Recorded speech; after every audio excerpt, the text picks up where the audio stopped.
Halo semuanya, perkenalkan nama saya Stefanus Manurung dengan NIM 22087319 dari Prodi Pendidikan Olahraga Universitas Negeri Padang. Di sini akan membuat tugas proyek UAS mata kuliah Bahasa Mandarin dengan dosen pengampu yaitu Dr. Ani Karyanti. Topik pembahasan saya yaitu satu, memperkenalkan sejarah huruf Mandarin, yang dua, menjelaskan huruf konsonan dan huruf vokal, yang tiga, menjelaskan 5 intonasi dalam bahasa Mandarin. Baik, langsung ke bahasa menteri, yaitu satu, memperkenalkan sejarah huruf Mandarin. Bahasa Mandarin merupakan salah satu dialek bahasa Tionghoa yang penuturannya dilakukan sepanjang utara dan juga barat daya Republik Tiongkok. Huruf Mandarin atau ngaji ini tidak mengenal alfabet. Artinya satu huruf Mandarin dapat mewakili satu kata. Maka dari itu jumlah huruf-huruf dalam bahasa Mandarin ini ada banyak sekali jenis-jenis dan juga beda-beda bentuknya. Apabila dihitung total huruf Mandarin sebanyak sekitar 80.000 sampai 90.000. Namun, huruf Mandarin yang umumnya digunakan hanya sekitar 3.500 saja. Pada dasarnya, apabila kita bicara masalah huruf dalam bahasa Mandarin, tentu kita akan membahas mengenai Haji. Apa itu Haji? Haji merupakan huruf paling tua di dunia dan juga merupakan salah satu huruf di mana pengguna pun paling banyak di dunia juga. Karakter huruf Haji ini juga terus mengalami perubahan-perubahan bentuk seperti Jianxuan, Jihuan, Tiongxiuan, Hingsu, dan Kaisu. Namun, saat belajar bahasa Mandarin, huruf yang kita pelajari biasanya adalah huruf Haji atau bentuk Kaisu.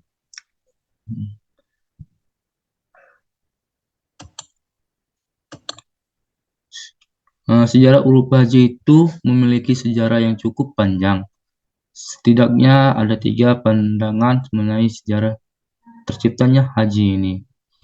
Dari pandangan pertama, huruf Haji adalah sejarah huruf bahasa Mandarin yang awalnya diciptakan oleh Fuqi. Karena menurut sejarah itu pula, Fuqi menemukan bakua atau yang bisa disebut dengan hexagram. Nah, menurut para akar itu Haji sendiri ditetapkan mulai dari perubahan pada simbol-simbol vakua atau hexagram itu sendiri. Yang kedua tuh dari pandangan kedua, sejarah huruf bahasa Mandarin yang awalnya merupakan suatu cara untuk membuat catatan-catatan yang dengan menggunakan simpul. Nah, menurut para sejarah yang ada, awalnya catatan simpul yang dibahas ini pertama kali ditemukan oleh Sino. Jadi kalau dari pandangan kedua, bahasa Mandarin ditemukan oleh Sino pada awalnya. Di pandangan ketiga yaitu sejarah huruf bahasa Mandarin yang awalnya ditemukan oleh seorang menteri bernama Cheng Mi yang berasal dari Kaisar Kuning atau Huangdi. Itu dari pandangan dari yang ketiga dari seorang menteri bernama Cheng Mi yang berasal dari Kaisar Kuning atau Huan. Jadi yang gambar vakua atau disebut dengan hexagram itu seperti ini. Pada awalnya penemuan di pandangan pertama. Seperti ini bentuk vakua atau hexagram. Nah, di bahasa Mandarin itu memiliki beberapa nada-nada yang berbeda-beda tentunya. Nada bahasa Mandarin itu bisa disebut dengan Xin Diao dan memiliki beberapa nada. Kalau berdasarkan teori-teori yang saya lihat itu di internet atau di artikel ada 5 nada. Nada pertama itu nada satu itu nada pertama nada datar. Maksud di nada ini merupakan nada yang paling sederhana dari keempat nada dalam bahasa Mandarin. Kalau diibaratkan kita sedang naik mobil yang berjalan lurus suara dari nada ini pertama ini datar dan dipertahankan secara konsisten dari awal hingga akhir kata. Nada baca untuk nada pertama terbentuk intonasinya seperti saat seorang sedang berpikir. Contohnya, ya,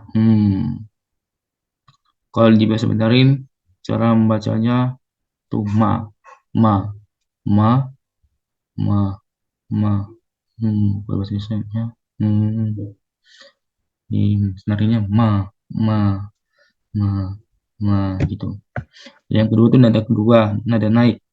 Nada ini mengikuti kurva naik, dimulai seperti mobil sedang menanjak gunung.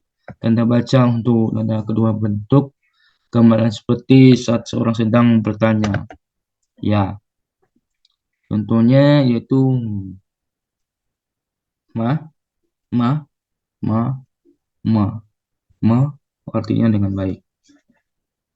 Yang yang ketiga itu nada ketiga yaitu nada yang naik daun. Maksudnya nada naik daun itu merupakan nada yang cukup strict untuk diucapkan.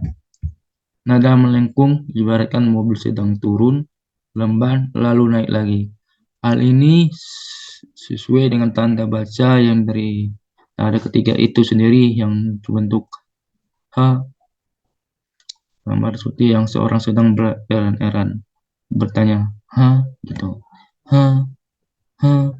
Kalau lebih contoh di bahasa Mandarin, ma, ma, ma, ma, ma, itu artinya kuda. Nada keempat itu nada jatuh. Maksudnya nada ini merupakan kembalian dari nada kedua. Nada keempat adalah nada yang menurunkan, ibaratkan mobil sedang turun gunung. Tanda baca untuk nada keempat ini gambarnya seperti seorang sedang marah atau membentak. Kalau bahasa Indonesia, hey, hey. Contohnya kalau bahasa Mandarin, ma, ma, ma. Tuh, artinya memarahi.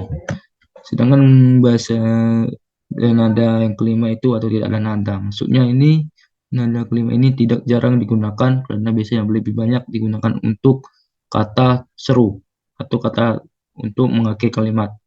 Seperti bahasa Indonesia kita mempunyai kata i, ha, i, lo. Contohnya adalah ha, pa, ma, ha, pa, ma. Mereka berfungsi sebagai kata imbuhan dari akhir kalimat, tentunya ma, ha, ma, saya bertanya. Di bahasa Mandarin memiliki kosakata non vokal dan vokal. Huruf konsonan dan huruf vokal itu pengertiannya konsonan atau seringkali disebut dengan huruf mati adalah fonenom non vokal. Dengan kata lain disebutkan dengan obstruksi, jadi aliran udara yang melewati mulut akan dihambat di tempat artikulasi dan ada 21 huruf konsonan dalam alfabet Latin dan Indonesia yang mewakili konsonan, yaitu B, C, T, F, G, H, J, K, L, M, N, O, M, P, Q, R, S, T, V, W, X, Y, Z. Sedangkan huruf vokal adalah huruf yang melambangkan vokal dalam tata bahasa Indonesia. Huruf ini terdiri atas 5 huruf yaitu A, I, U, E, dan O. Contoh penulisan huruf konsonan, misalnya B dilafalkan seperti huruf V dalam bahasa Indonesia, penyebutan bahasa Indonesia. Contohnya, tulisannya dari bahasa Mandarin, tulisannya ba, kalau dibaca pa, artinya A-nya. Sedangkan yang P dilafalkan seperti P tambahan H-nya. Kalau dicontoh tulisan Mandarin itu fa, dibaca fa pakai H, fa artinya takut. Sedangkan yang D dilafalkan seperti huruf T. Contohnya digambar ditulis seperti ini D, da, Tapi sedangkan dibaca ta, ta, ta, artinya besar. Yang nomor 4 nih, T dilafalkan seperti T tambah H-nya.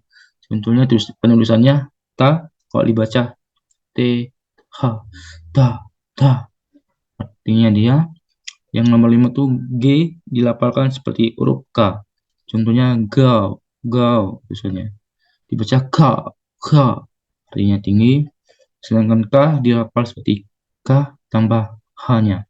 Contohnya kau, dibaca kau, kau. Artinya mulut. Sedangkan J dilafalkan seperti huruf C.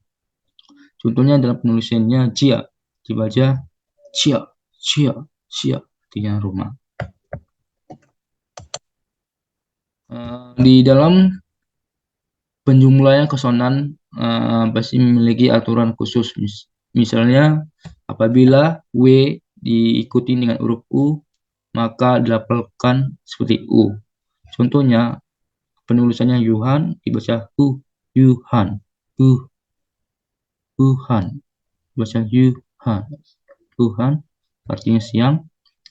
Yang Y diikuti dengan huruf I, maka dilafalkan seperti Hi. Contohnya Yi, dibaca Hi, Hi, satu. Yang tiga, apabila S, SH, C, CH, Z, dan ZH diikuti huruf I, maka huruf I tersebut dilafalkan seperti huruf He pada kata dekat. Contohnya si dibaca se, artinya itu 4. Sedangkan yang kedua ini si dibaca se, artinya adalah. Yang ketiga itu si dibaca se, yang artinya makan. Yang keempat ini si, ji dibaca sesi, artinya diri sendiri. Sedangkan contoh vokal yaitu yang A, contohnya ma, berarti ibu. Yang E, not yang kedua ini contohnya me, yang berarti tidak tahu atau bukan. Yang tiga ini I, contohnya G, dibaca si, atau diartikan ayam. Yang keempat ini O, contohnya Hong, kalau dibaca Hong, yang artinya merah. Yang kelima itu contohnya Guo, dibaca Guo, yang berarti buah. Yang keenam, yang U, contohnya penulisannya LU, kalau dibaca li, yang berarti hijau.